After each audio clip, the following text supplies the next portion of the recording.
Hello, my name's Keri Llewelyn and I'm a responsible individual and manager of All Care South Wales, a domiciliary care company that works across South Wales.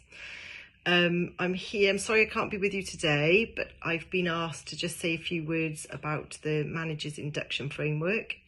So I previously worked with Social Care Wales on the AWIF for workers, but it seemed quite apparent that as far as managers went, it wasn't really an appropriate method of when they come into the sector to support them. It wasn't at a level that was required, and after feedback from some people who were entering the sector, they didn't feel that was for them, and I think it was they wanted something that was more for managers, recognise their position and help them in their role, rather than it was a bit basic for them. Not that that's not valuable as well.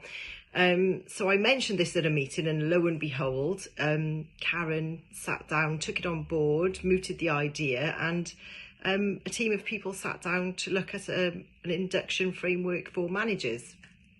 So this took time to be developed. There was a stakeholder group.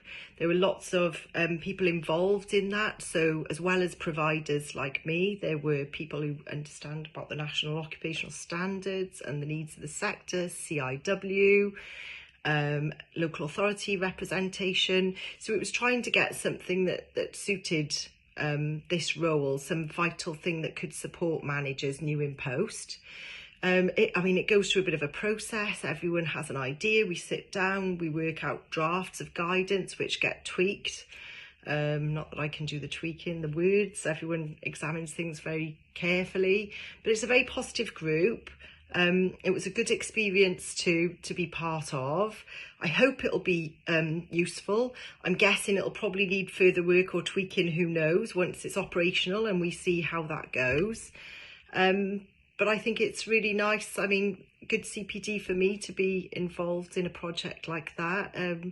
I think the work of Social Care Wales, when we look and set up at new things, they're very inclusive, and they really want to hear stories or information that brings things alive. So they say you keep it real, because I can't quite work out what my contributions are sometimes, but they say you keep it real, so I can offer, would that be practical? Would that be what in a term that somebody could understand? So I feel very valued on the group. I would really encourage people to be part of things like that if they felt so inclined, because it's quite a nice experience and great group of people to work with. Hope you have fun today. Thanks.